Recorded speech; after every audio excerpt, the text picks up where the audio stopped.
자, 이거는 서울에 이제 사는 박정은 씨가 보내준 공모작이고요. 이번 사연, 여러분의 이야기가 될 수도 있습니다. 무서워. 여러분들은 굿 구경해 보신 적 있으신가요? 친구가 이제 사업을 확장하는데 좀 앞으로 잘 되라고 재수 굿을 한다는 거예요. 뭐 제가 굿판에 한 번도 가본 적이 없는데 이상하게 그 굿이 너무너무 궁금하더라고요. 그래서 호기심에 이제 가봤죠. 응. 뭐 한두 시간 정도 보다가 굿땅을 그냥 슬쩍 이제 빠져나왔는데 근데 얼마 후 저는 이상한 일들을 겪기 시작합니다. 밤에 거실에서 TV를 보는데 제 옆에 있던 강아지가 제 뒤로 현관 쪽을 바라보면서요. 미친 듯이 막 짖는 거예요. 그거 진짜 무서워. 무서워. 그거 진짜 무서워. 괜찮아, 아무도 없어. 근데 묘하게 이상한 거예요. 약간 뻐근하면서 싸늘한 그 기운이 정말 온몸을 끌어안는 그런 기분. 저는 직감했습니다. 내 뒤에 뭐가 있구나.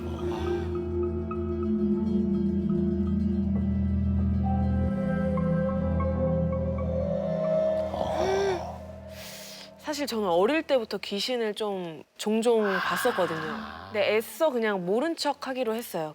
그러면 그냥 이렇게 지나가는 거라는 걸 저는 알았으니까. 하지만 이번엔 뭔가 달랐습니다. 그 기운이 사라지기는커녕 점점 강해진달까?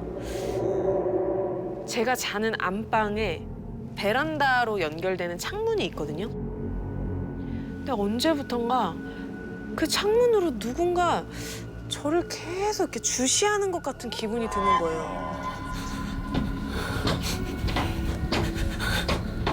근데 그게 한 명이 아니라 수십 개의 눈동자가 이렇게 이리저리 막 왔다 갔다 하면서 좀 저를 따라서 이렇게 움직이는 느낌? 어머, 아우 싫다. 아우 싫다. 그러다가 며칠 뒤에 저희 집에 여동생이 놀러 왔어요. 그래서 동생은 자고 저는 잠이 안 와서 이렇게 핸드폰을 막 보고 있었는데 왜 때려? 무슨 소리야? 언니가 때렸잖아. 내가 언제 때려? 방금 때렸잖아. 아프다고. 누가 자기 옆구리를 주먹으로 막 팍 때렸다는 거예요. 나 진짜 아니라니까.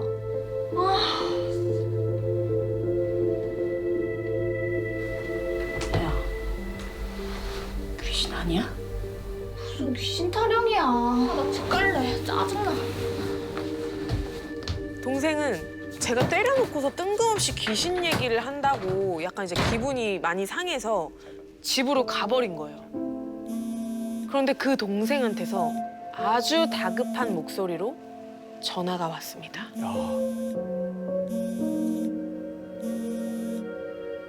언니가 괜히 이상한 소리 해가지고 무서워 죽을 뻔했잖아.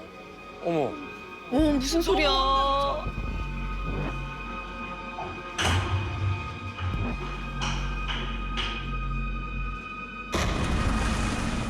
동생이 운전을 하는데 안전벨트 매라는 그 경고음이 계속 울리더래요. 마치 누군가가 따라 탄 것처럼요. 소름 끼쳐. 오, 이거 뭐야. 이상하네. 근데 그게 다가 아니었습니다. 뭐가 또 있어. 며칠 뒤 밤늦게 퇴근하고서 거실로 들어서는데 집안이 어두컴컴한 거예요.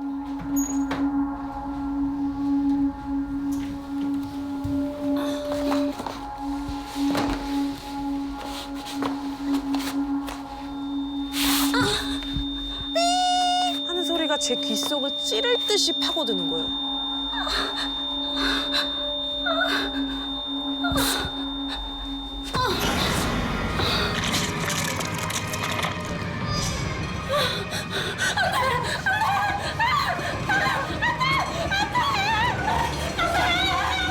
들어오게 문을 닫을 생각을 한 거죠.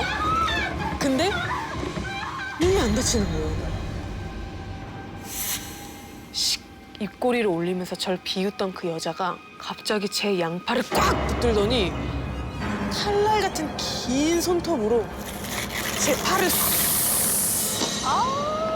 그어 내리는데 정말 찢어질 것 같은 고통에 너무 놀래서 제가 뒤로 넘어지고 말았어요. 소리를 지르는데 아랑곳하지 않고 집 안으로 유유히 들어오는 그 여자. 그런데 그 뒤로 수십 개의 눈동자들이 여자 뒤를 따라서 이렇게 들어가고 있는 거예요.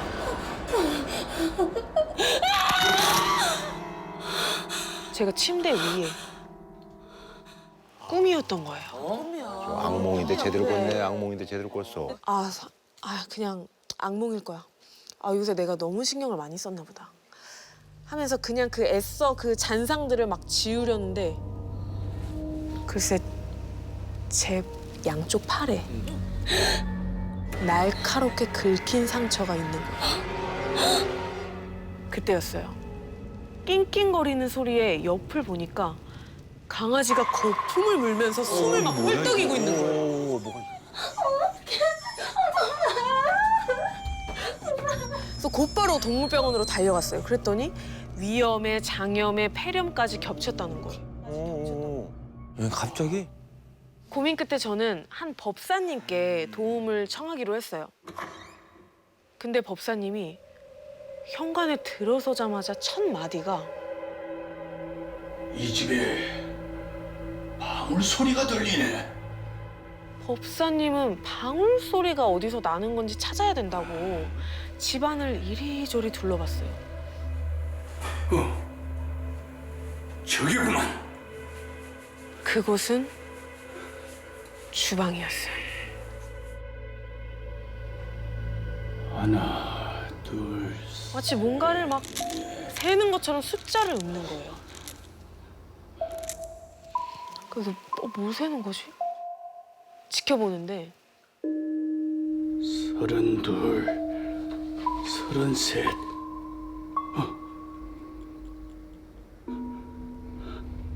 이게 방울을 33개 들었네.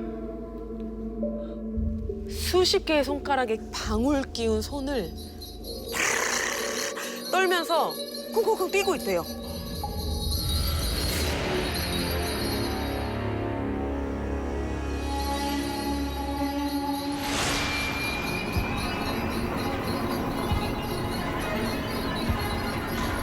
한마디로 무당처럼 방울을 흔들고 있다는 거예요. 근데 문제는 그 악귀가 마치 자기가 신령님인 것 마냥 귀신들을 호령하고 있다는 거예요.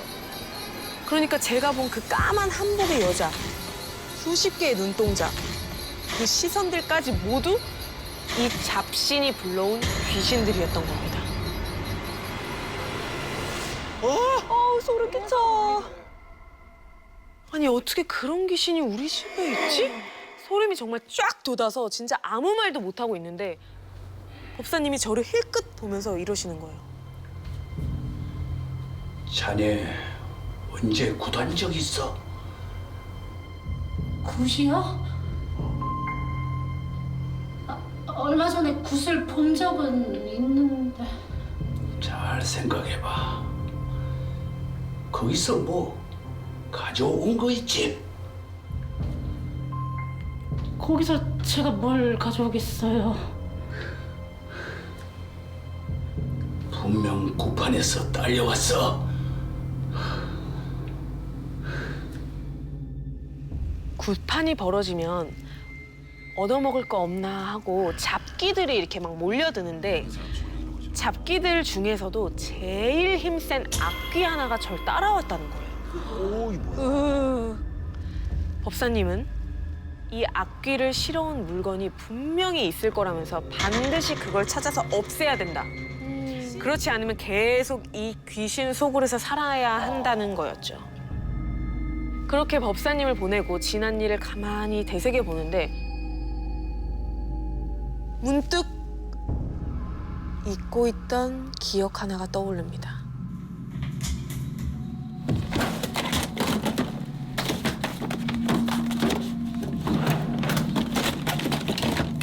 그 안을 뒤지고 또 뒤져가지고 겨우 찾아낸 그것.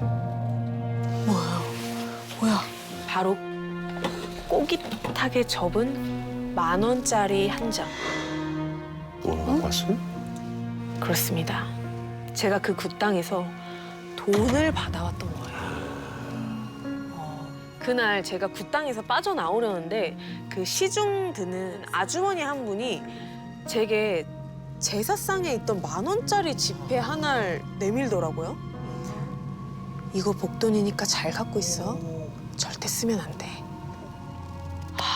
이런 일이 있을 줄이야. 전 망설임 없이 그 돈을 바로 태워버렸어요.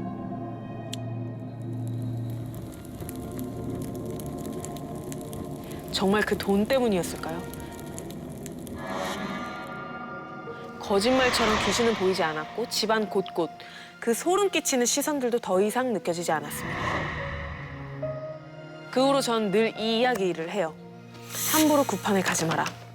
호기심 때문에 아주 무서운 대가를 치를 수도 있다고 말입니다. 이 사연은 이제 대구에서 자취를 하던 연주 씨가 겪은 정말 소름 끼치는 경험담인데요. 자, 2014년 여름 천안에서 직장 생활을 하던 저는 대구에 있는 회사로 이직을 하게 됐어요. 그래서 새 자취방을 이제 알아보다가 정말 너무 마음에 드는 집을 찾은 거예요. 좀 낡긴 했지만 이렇게 작은 마당도 있고 꽤 포근한 느낌의 작은 2층 집이었어요. 좋네. 근데 제가 살 곳은 그 집의 1층. 집도 마음에 들고 또 출퇴근하기도 딱 좋은 위치라서 더 볼 것도 없이 아 여기다 하고 바로 이제 계약을 했죠.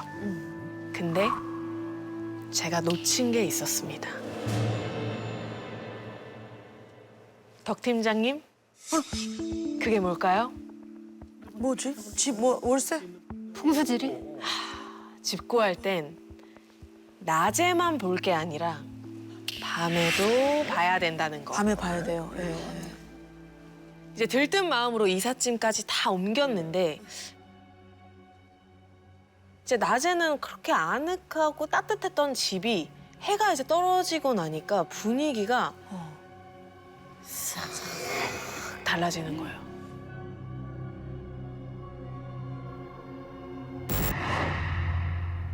불빛 하나 없는 정말 깜깜한 마당에서 나뭇잎이 슥슥슥슥 바람에 이렇게 흩날리는데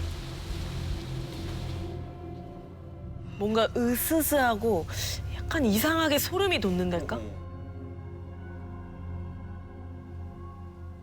다음 날 아침 마침 계단에서 내려오던 2층 세입자 부부랑 마주쳤어요. 제가 먼저 인사를 드렸더니 그분들도 이사 온 지 얼마 안 됐다고 둘이서 산다고 하더라고요. 그래서 뭐 아이도 없고 뭐 시끄러울 일은 없겠다 이렇게 다행이다라고 생각을 했죠. 하지만 제 예상은 완전히 빗나갔어요. 뭐가 있나요? 며칠 뒤에 제가 일찌감치 이제 잠자리에 누웠는데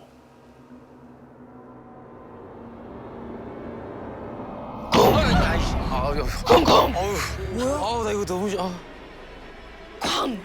이런 요란한 소리에 자다가 번쩍 눈이 떠진 거예요. 시계를 보니까 새벽 4시가 넘었더라고요. 뭐야, 이 시간에. 아 이게 뭔 소리지? 이렇게 귀를 기울이는데 콩! 콩! 콩! 어디서 나는 소리야? 그 소리는 제 방 천장 바로 위에서 나는 소리였어요. 층간소? 아 뭐지 이 시간에? 순간 좀 짜증이 확 났지만 그냥 너무 피곤해서 그냥 다시 잠이 들었어요. 근데 그날 이후로 이상하게 매일같이 그 소리가 들리는 거예요. 사우나 보다. 그것도 꼭 새벽 4시에. 정확하게? 아니 대낮도 아니고 새벽마다 뭐 하는 거지? 부부싸움을 하는 건가 싶었지만 그 쿵소리 말고는 별다른 소리는 안 들렸어요. 그래도 새벽 4시마다 쿵쿵거리는 건 그치, 좀 그치. 심하잖아요. 그래서 다음 날 아침 출근길에 우연히 윗집 남편을 마주친 저는 저기요. 혹시 새벽에 뭐 하시는 거예요? 네? 새벽이요? 왜요? 아니, 새벽마다 위에서 쿵쿵거려서 좀 많이 시끄럽거든요. 근데 남편 표정이 묘하게 이상한 거예요. 수상한데? 약간 수상하다. 어. 눈꺼풀을 파르르 떨면서 막 응. 깜빡거리는 게 뭔가 좀 들킨 느낌? 그러다 갑자기 좀 이상할 정도로 저를 빤히 이렇게 쳐다보는 거예요. 아니 잘못을 했으면 사과를 하던지 뭐 조심하겠다 말을 해야 되는데 말도 없이 저를 그냥 쳐다만 보니까 당황스럽더라고요. 아무튼 조심해 주세요. 그렇게 대문을 나섰는데 아니, 생각할수록 열이 받더라고요. 그치. 증거가 없어서 저러나 싶었던 저는 또다시 그 소리가 날 때까지 기다리기로 했습니다. 현장을 급습하자. 그치. 소음이 들리면 곧바로 이제 2층에 올라가서 올라가자. 항의하기로 이제 마음을 먹은 거예요. 4시니까. 다음 날 새벽 4시. 쿵! 쾅! 어김없이 또 그 소리가 들리기 시작했죠. 지금 바로 올라가면 윗집 부부도 발뺌하지 못하겠지 싶어서 2층으로 후다닥 올라갔어요. 근데 불이 다 꺼져 있는 거예요. 이상하다. 방금 전까지 쿵쿵거렸는데 싶어서 현관이며 거실 창문 쪽이며 이리저리 살피는데 현관문 아래쪽으로 안이 훤히 들여다 보이는 거예요. 그 집이 특이하게 유리문이었는데 그 문 위쪽 3분의 2는 반투명이고 나머지 그 3분의 1은 투명해서 안에 놓인 신발들이며 뭐 다 훤히 보이더라고요. 아래쪽만 보이게. 그래서 제가 쭈그리고 앉아서 이렇게 누워서 아, 벌써 무서워. 집 안을 들여다봤어요.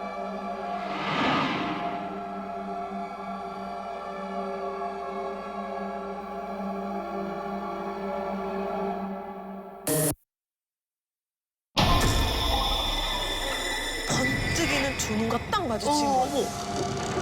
보고 있어. 누가 바닥에 납작 엎드린 채로 저를 뚫어져라 저를 보는데 온몸이 얼어붙어서 움직일 수가 없었어요. 그왜 근데 봤어? 보면 볼수록 이상한 거예요. 당연히 그 집 남편인 줄 알았는데 안 해. 덥수룩한 머리에 피골이 상접한 정말 푸페인 볼. 순간 깨달았어요. 아, 저 사람 윗집 남편 아니구나. 그때였어요. 그 남자의 입이 양쪽으로 쭉 찢어지면서 절 향해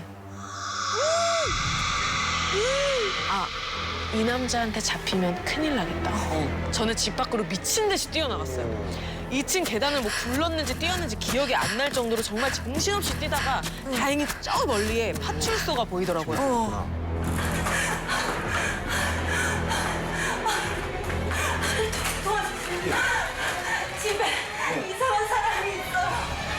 젊은 여자가 새벽에 정말 산발이 돼서 들어오니까 경찰들도 얼마나 놀랬겠어요. 그래서 잡초 지정을 얘기하고 이제 경찰들은 윗집으로 바로 갔죠. 낯선 남자가 해코지할 수도 있는 거니까 저는 걱정이 됐어요. 근데 도착해보니까 아까와는 다르게 2층에 불이 켜져 있더라고요. 켜져 있어. 그래서 문을 두드리니까 남편이 나왔고요. 저 신고 받고 왔습니다. 저 혹시 뭐 별일이 없으셨나요? 근데 이 집 남편이 정말 아무렇지도 않은 듯이 무덤덤한 얼굴로 무슨 소리 하시는 거예요? 별일 없으니까 들어가세요. 이러는 거예요. 사실 새벽에 갑자기 그치. 경찰이 들이닥쳤으니까 얼마나 황당했겠어요. 놀랬죠. 예. 근데도 남편은 너무나 차분한 표정으로 더 이상해. 아 괜찮아요 아무 일 없습니다만 반복하는 거예요. 아 이상하네. 새하얗게 질린 아내의 표정이 좀 걸리긴 했지만 경찰들이랑 전 그대로 돌아갈 수밖에 없었어요. 당연히 뭐 문제 없다는데. 다음 날 저기요. 계세요? 윗집 아내였어요. 밤새 한숨도 못 잔 듯이 파리한 얼굴이더라고요. 문을 열어줬더니 다짜고짜 제 옷자락을 덥석 잡는 거예요. 맞죠? 저만 본 거 아니죠? 뭘요? 어제 그 남자요? 네, 그 남자. 그 남자 사람 아니에요. 어? 뭔 소리야?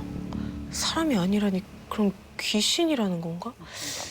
윗집 아내가 들려준 이야기는 더 황당했어요. 제가 이사 온 다음 날부터였대요. 쿵쿵쿵 쾅! 온 집안을 울리는 이상한 소리에 잠에서 깼다고 하더라고요. 집도 마찬가지로 새벽 4시였어요. 아, 이게 무슨 소리지? 거실에서 들리는 소리... 혹시 도둑이 들었나? 두려운 마음에 살짝 방문을 열어서 봤는데 문틈 사이로 웬 낯선 남자가 뛰는 게 보이더라고요. 오, 이 뭐야? 정말 기절할 듯이 놀래서 자고 있던 남편을 막 흔들어서 깨워서 이상한 사람 있어. 저 이상한 사람 있다니까.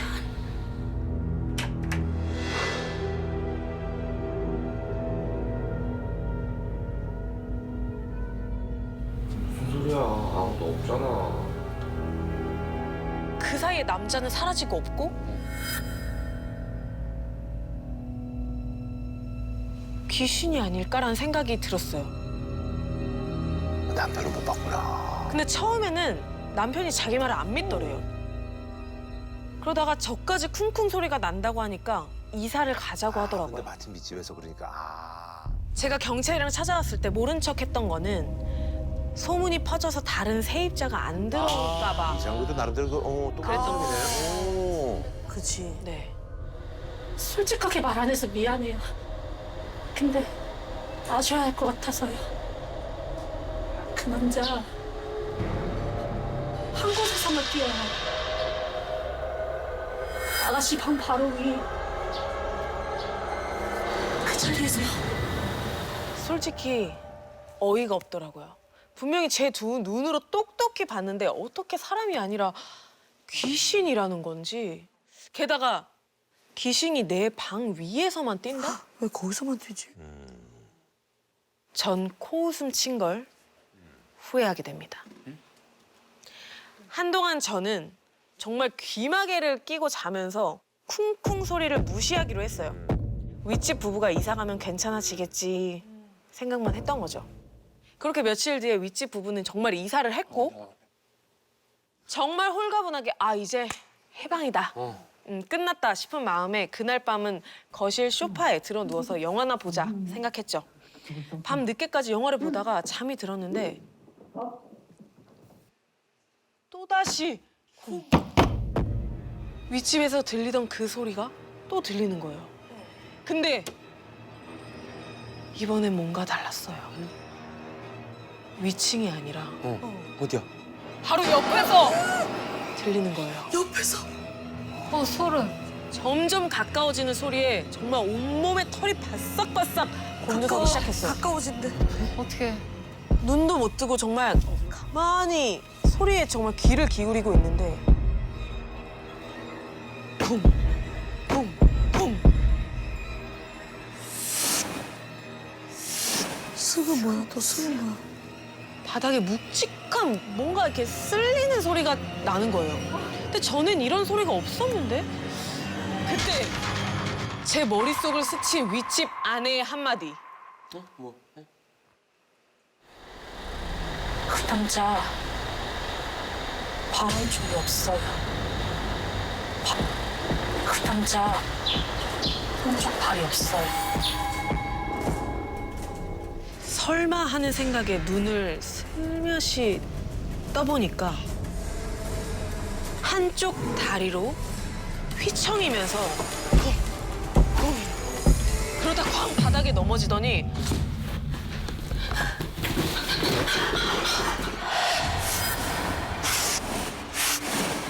다리를 쓸면서 기어다니다가 기는 소리. 다시 서서 뛰고 넘어지고 반복을 하더라고요. 그때 알겠더라고요. 그 남자가 기어다니면서 쓸리던 그 소리는 1층에선 안 들렸던 거예요. 근데 바닥을 기던 남자의 그 몸짓이 멈칫하더니 남자가 저를 향해서 막 뛰어왔고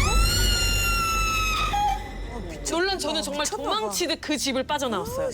그날 이후로 전 그 집에 더 이상 들어갈 수 없었습니다. 한쪽 다리로 뛰어다니던 그 남자. 도대체 뭐였을까요? 2016년 얼마 안 됐어. 네, 1월 새해에 있었던 일입니다. 이제 사연의 주인공 지윤 씨는 이제 해돋이도 볼 겸 여자친구인 은지 씨를 쫄라서 오래 기다렸지. 속초 해수욕장으로 1박 2일 즉흥 여행을 떠났어요. 좀 많이 가죠, 연인들.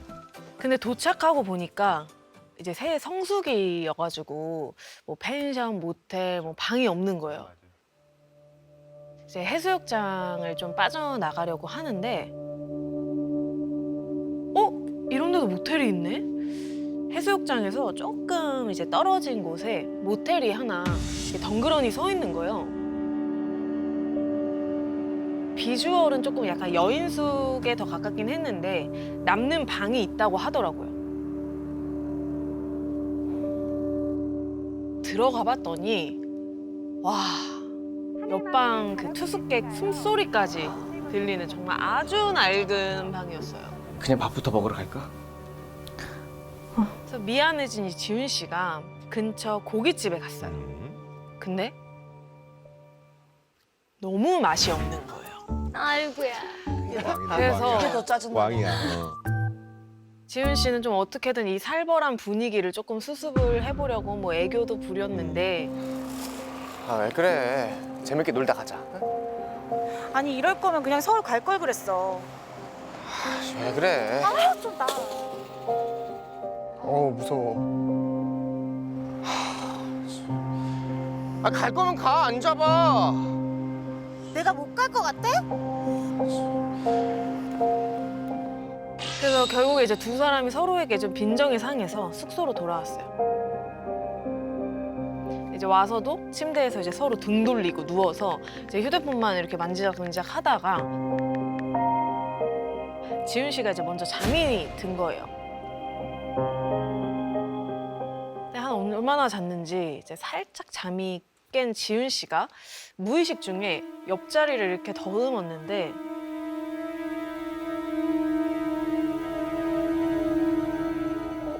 이 어디 갔지?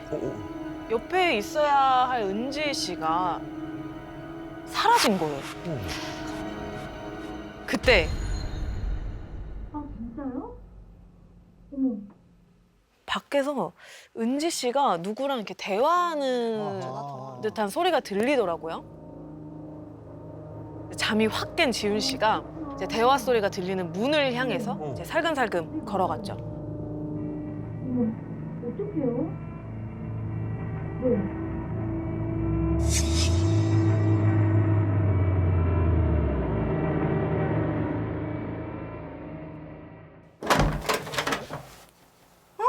깨 있었네. 야, 잘 됐다. 아니 옆에 202호 언니가 집에 가야 된다는데 네가 좀 데려다 주라. 왜 세고? 뭐야 갑자기? 갑자기 그게 무슨 소리야? 그 언니 누군데? 내가 얘기를 좀 해봤는데 좀 불쌍한 언니야. 그래서 시계를 이제 봤는데 새벽 3시였어요. 그래서 지윤 씨는 좀 당황스러웠지만 이 부탁을 들어주면 이제 좀 여자친구 기분이 조금이라도 풀릴까 싶어서 201호 앞으로 떠밀려 갔어요.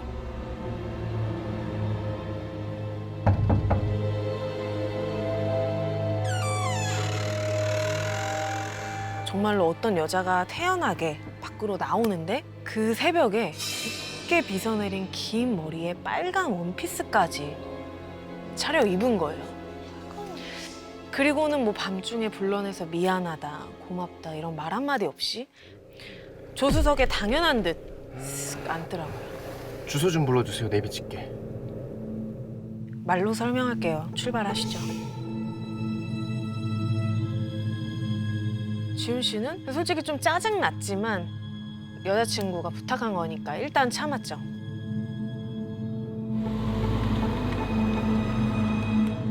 한겨울에 또 새벽에 시골길이다 보니까 도로에 차 한 대도 없고 눈에 보이는 건 온통 검은 산뿐이었어요.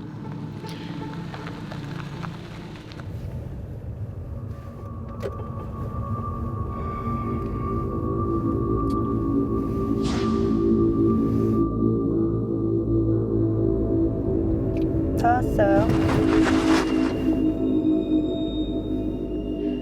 분명 집에 가는 거라고 했으면서 도착한 곳은 산속 비포장도로였던 거예요.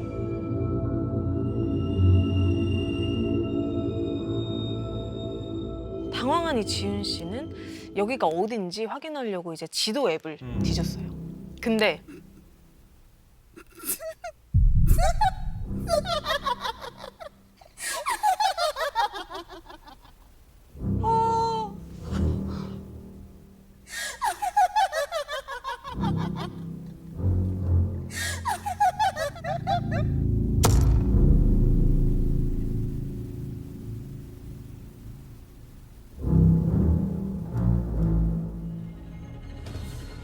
그래서 지훈 씨가 이제 잡을 새도 없이 차 밖으로 이제 뛰쳐나가서 실성한 사람처럼 막 이리 뛰고 저리 뛰고 막 혼자 춤을 추는 거예요, 막.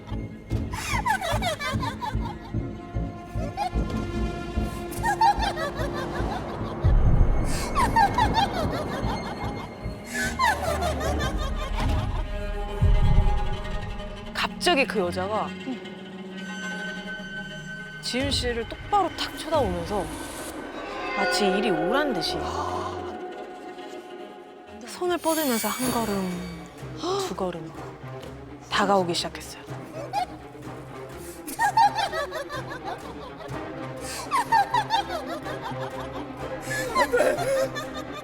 오지 마! 오지 마!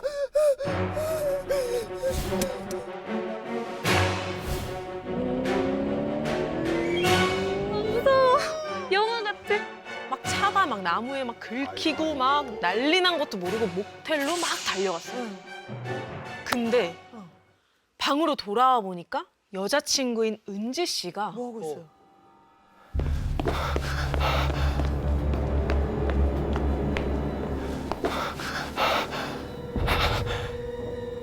사라진 거예요. 어디 갔어? 혹시 그 미친 여자 일행한테 납치당한 거 그럴 아니야? 수 있지. 그치, 일부러 빼내고. 지은 씨는 이제 덜덜 떨면서 초조하게 은지 씨한테 그 전화를 걸었죠.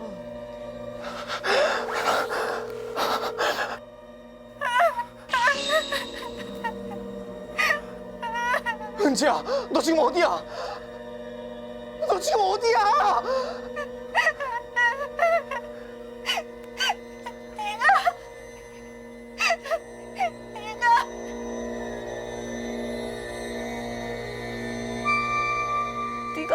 네가 나 버리고 갔잖아.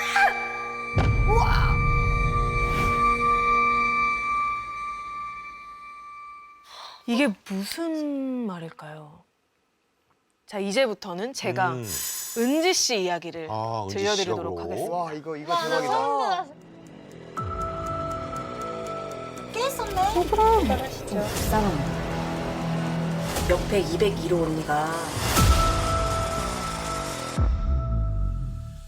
이날 이제 은지 씨는 이제 지은 씨와 정말 크게 싸우고 숙소로 돌아왔을 때 지은 씨가 이제 숙소에 와서도 핸드폰만 계속 만지작거리고 잠드는 걸 보니까 진짜 그 옆에 눕기도 싫은 거예요. 그래서 그 길로 모텔 카운터로 가서 사장님한테 사장님 혹시 남는 방 있어요?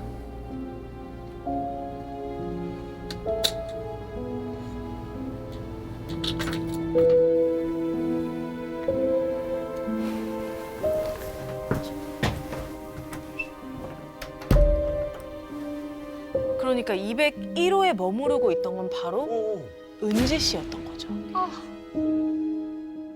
그렇게 은지 씨 혼자 두 다리 쭉 뻗고 자고 있는데 누가 문을 막 두드리는 거예요. 그래서 뭐지?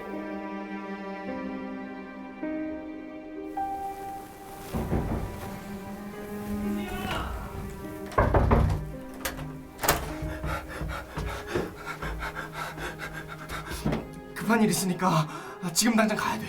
그때 시간이 새벽 3시. 당황스러우면서도 진짜 급한 일인가 싶어서 서둘러서 이제 짐을 막 챙겼어요. 그렇게 은지 씨가 이제 조수석에 타자마자 차가 쌩 출발을 하는데 아니, 어디 가나? 입가에는 묘한 미소를 띠고선 앞만 보고 무작정 달리기만 한 거예요. 그 순간 은지 씨 머릿속에 뉴스에서 봤던 그 온갖 사건, 사고들 막 이런 게 주룩 지나갔어요. 왜 그래? 적으로 범행을 저질렀습니다. 12상의 남녀를 엽기적으로 신원을 알 수 없는 변사체가 발견됐습니다.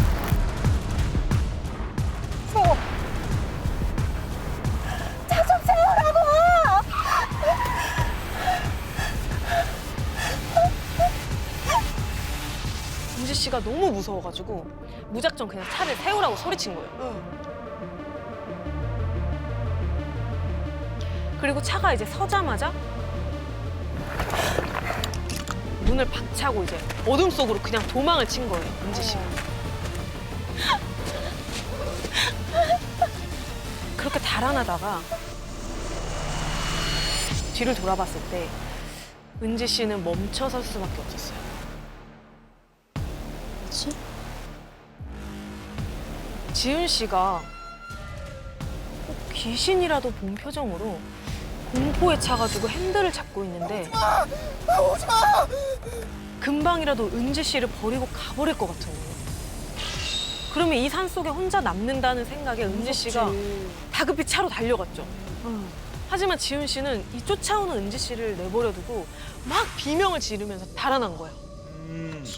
우와, 홀렸다. 지은 씨가 산속에 버려두고 온 201호 여자.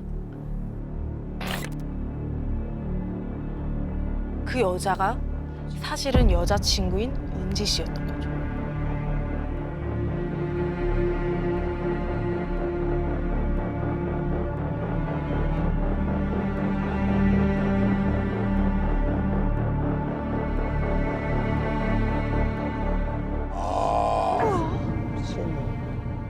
서로의 이제 이야기를 듣게 된 두 사람은 똑같이 생각을 했어요.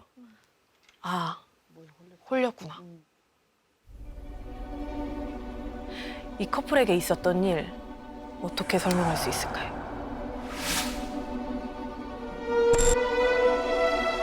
이번 사연은 서울시 구로구에 살고 계신 김소연 님이 보내주셨는데요. 여러분 혹시 꿈꾸는 자취, 로망 있으신가요? 다 있죠, 다 있죠. 뭐.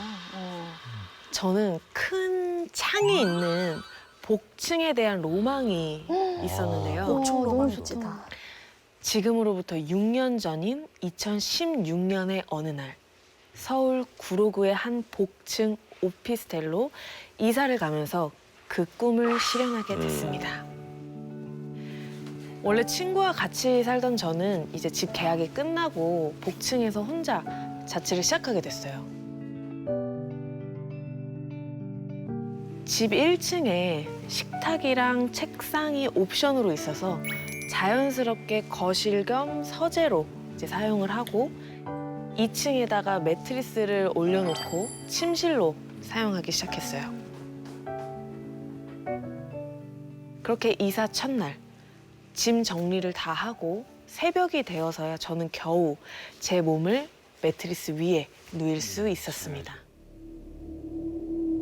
복작복작하던 집에 정막이 찾아오고 슬슬 이제 잠이 들려고 하는데 뭔가 툭 하고 떨어지는 소리도 나고 신경 쓰이게 계속 알 수 없는 소음들이 들리는 거예요. 그러다 보니 괜히 소리에 예민해지게 돼서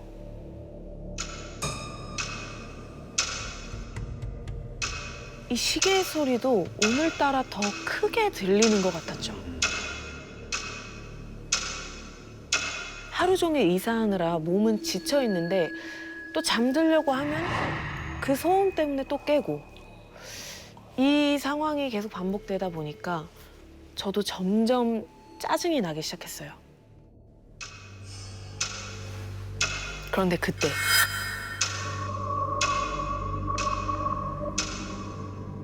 우리 집에 시계가 있었나? 응? 왜? 생각이 드는 거예요. 와, 맞죠? 전에 살던 세입자가 시계를 혹시 두고 갔나? 아니면 혹시 내가 잊고 있었던 시계가 집에 있는 건가? 온 집안은 한참 동안 뒤졌는데 역시나 아무것도 나오지 않았습니다. 어디서 나는 소리야? 다음 날 남자친구를 만난 저는 전날 밤에 있었던 이야기를 했어요. 복층이라서 방음이 안 되나? 아니 어제 자는데 이상한 소리가 너무 들리는 거야. 소리? 무슨 소리? 아, 이게 시계 소리가 자꾸 들리는데 내가 집을 다 뒤져봤는데 시계는 없고 소리는 계속 나고. 아, 이상해. 너무 무서워. 혹시 그러면 귀신 아닐까? 귀신이 시계 소리 잘 낸다던데? 아, 하지 마. 나 진짜 무섭단 말이야. 아무래도 귀신인 것 같네, 맞네. 아, 하지 마. 나 진짜 무서워. 남자친구는 대수롭지 않게 그거 귀신 아니야? 왜 무섭게 그래? 하면서 저를 놀리기 시작하는 거예요.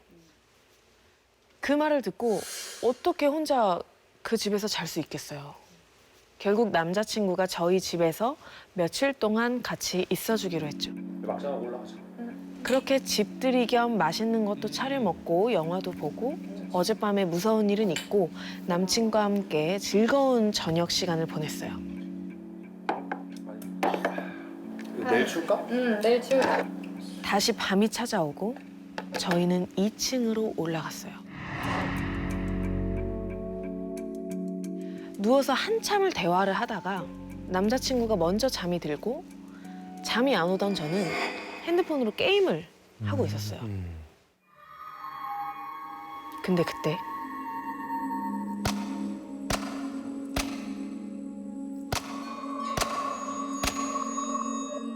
어디선가 들려오는 알 수 없는 착착착 소리. 시계들. 또 귀를 파고드는 시계 초침 소리. 도대체 어디서 나는 소리인지 제대로 들어보자 싶어서 이 게임을 멈추고 가만히 귀를 기울이자 그 소리도 거짓말같이 잠잠해지는 거예요. 이놈 돌아버려. 그런데 제가 부스럭부스럭 움직이면 또 귀신같이 들려오는 알 수 없는 그 소리들. 정말 미칠 것만 같았어요. 원우야, 원우야 일어나봐. 너 무슨 소리 못 들었어? 시계 소리랑 막 이상한 소리 났잖아. 아니, 아무 소리 안 났는데. 네가 귀신이 시계 소리 잘 낸다며. 방금도 그 소리 났단 말이야. 나 진짜 무서워. 아, 야, 있잖아. 걱정하지 마. 아, 귀신은 어딨어. 째깍, 째깍. 봐봐, 오빠는 나도 이렇게 시계 소리 잘 내잖아. 째깍, 째깍. 남자친구가 치는 장난에 저도 있잖아. 긴장이 좀 풀렸고 결국 남자친구한테 꼭 안긴 채 다시 잠에 빠져들 수 있었습니다. 다음 날 아침 제가 먼저 일어나서 출근 준비를 했어요. 좀 부산스러웠는데도 남자친구는 한 번 깨지 않고 잘 자더라고요. 그렇게 출근해서 정신없이 일을 하고 있는데 남자친구가 아무래도 오늘 야근을 할 것 같다고 하더라고요. 그런데 그 다음 날은 장례식에 가야 한다고. 또 그 다음 날은 회식이 생겼다고 못 온다는 거예요. 피하는 건가? 또 나가? 괜히 귀찮으니까 거짓말하는 거 아니야? 계속 여러 가지 핑계를 대면서 저희 집에 오는 걸 꺼리는 게 보이더라고요. 아, 뭐야, 이거. 남친 마음이 좀 변했나 싶으면서 저도 짜증이 좀 나는 거예요. 그러던 어느 날 잠이 안 올 때 자주 듣던 동화 오디오북을 1층 컴퓨터에 틀어놓고 깊은 산 속에 꼬부랑 할머니가 살았어요. 2층으로 올라와서 누웠어요. 여름날 말소리를 들으면서 노곤노곤 잠에 빠져들었습니다. 한 고랑을 메고는 그런데 한 2시간쯤 잤나?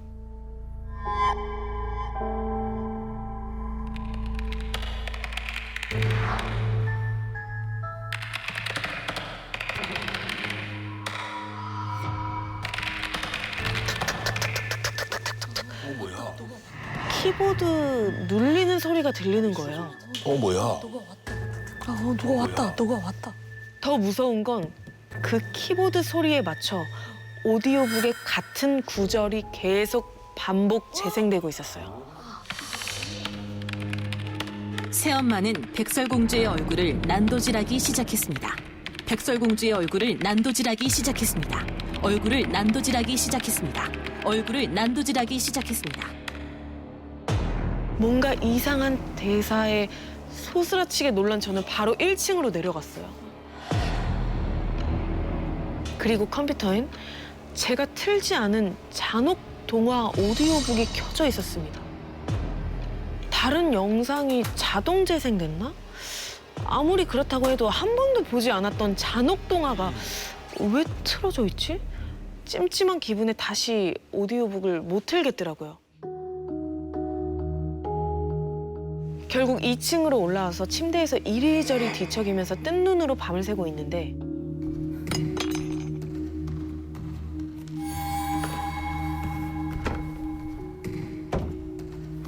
그리고 째깍째깍 시계 소리가 들렸어요.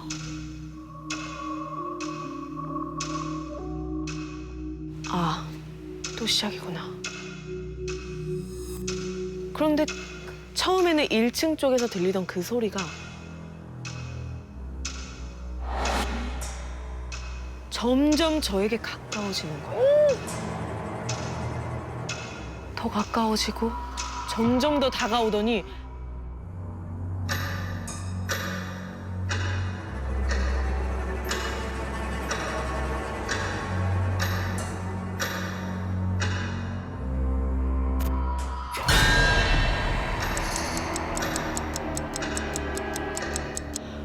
복층 난간 사이에 턱을 이렇게 개고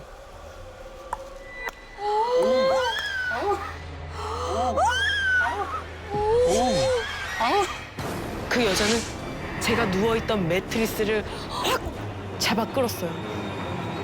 그 괴력에 이끌려 가던 중에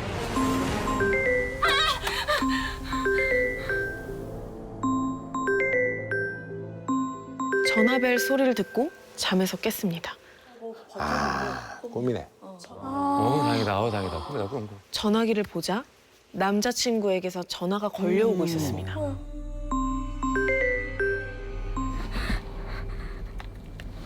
원우야. 소연아, 너네 집에 내가 갔어야 되는데 내가 미안해. 나 안 그래도 방금 악몽 꾸고 있었는데 네가 전화해줘서 깼어. 고마워. 악몽? 어떤 악몽? 저 혹시 소연아, 너 그 창문에... 아니다, 아니야. 뭔데? 얘기해봐. 제가 악몽을 꾸고 있었다고 하니까 횡설수설 정신이 없는 거예요. 한참을 뜸들이던 남자친구는 저에게 혹시 창문을 봤냐고 물어봤고 창문을 바라본 그 순간 저는 울면서 그 집을 뛰쳐나올 수밖에 없었습니다. 창문에 뭐 있어? 뭐 있어?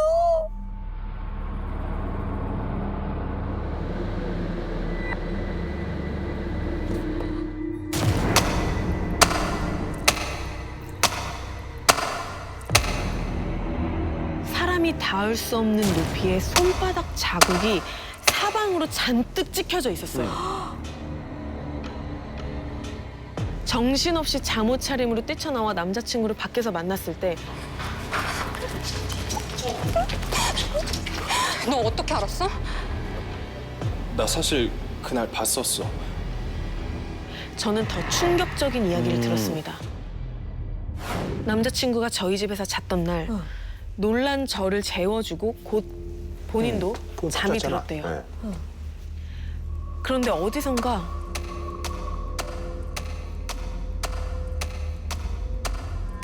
그 소리에 뭐지? 하고 슬며시 눈을 떴는데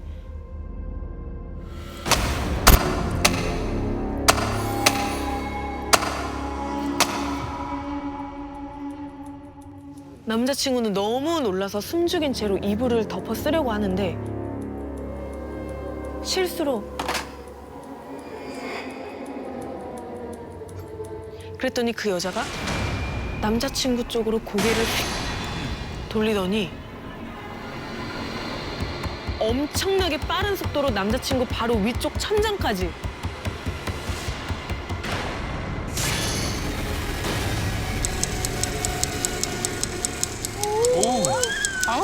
그리고는 길다란 입을 찢어 활짝 웃으면서 꿈이야, 말하지 마.